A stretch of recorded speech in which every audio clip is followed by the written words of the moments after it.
ፍቃድ ያሌላቸው የጤና ባለሙያዎች በሙያቸው መስራት እንደማይችሉ የጤና ሚኒስቴር አሳወቀ። የሙያ ፍቃድ ሳይኖራቸው እንዲሁም የአገልግሎት ጊዜው ባለፈበት የሙያ ፍቃድ አገልግሎት እየሰጡ ያሉ የጤና ባለሙያዎች መኖራቸው ተረጋገጠ።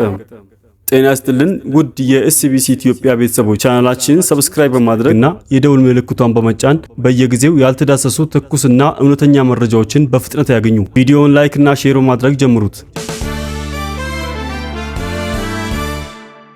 ፍቃድ ያሌላቸው የጤና ባለሙያዎች በሙያቸው መስራት እንደማይችሉ የጤና ሚኒስቴር አሳወቀ። የሙያ ፍቃድ ሳይኖራቸው እንዲሁም የአገልግሎት ጊዜው ባለፈበት የሙያ ፍቃድ አገልግሎት እየሰጡ ያሉ የጤና ባለሙያዎች መኖራቸው ተረጋገጠ። ጤና ይስጥልን ውድ የኤስቢሲ ኢትዮጵያ ቤተሰቦች፣ ቻናላችንን ሰብስክራይብ በማድረግ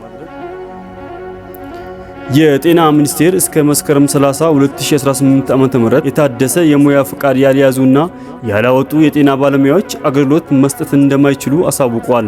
የጤና ባለሙያዎች የሙያ ፍቃድ በሚመለከት የጤና ሚኒስቴር ሚኒስትር ዴኤታ ፍሬህይወት አበበ ተፈርሞ በ30/12ኛ ወር 2017 ዓ.ም ለሁሉም ክልሎች የተላከው ደብዳቤ ሁሉም ክልሎች እስከ መስከረም 30 2018 ዓ.ም ድረስ የንቅናቄ ስራ በመስራት ሁሉም ባለሙያ የሙያ ፍቃድ ይዞ እንዲሰራ እንዲደረግ በመመሪያው መሰረት የጤና አገልግሎት የሚሰጡ ሁሉም ባለሙያዎች የታደሰ የሙያ ፍቃድ እንዲኖራቸው ይጠበቃል ያለው የጤና ሚኒስቴር ይህንን ተከትሎ ማስፈጸም በጤና ሚኒስቴር የጤናና ጤና ነክ ተቋማት ባለሙያዎች ቁጥጥር በጤናና ጤና ነክ ተቋማት ባለሙያዎች ቁጥጥር መሪ ስር አስፈጻሚ መሆኑን ይገልጻል። በ2017 በጀት ዓመት የጤና ሚኒስቴር አካሄድኩት ባለው የዳሰሳ ጥናት መሰረት የሙያ ፍቃድ ሳይኖራቸው እንዲሁም የአገልግሎት ጊዜው ባለፈበት የሙያ ፍቃድ አገልግሎት እየሰጡ ያሉ ባለሙያዎች መኖራቸውን አረጋግጫለሁ ብለዋል። በዚህ መሰረት ሁሉም ባለሙያዎች በሙያቸው ለመስራት የታደሰ የሙያ ፍቃድ መያዝ እንደሚያስፈልጋቸው ታውቆ በክልላቸው ስር በሚገኙ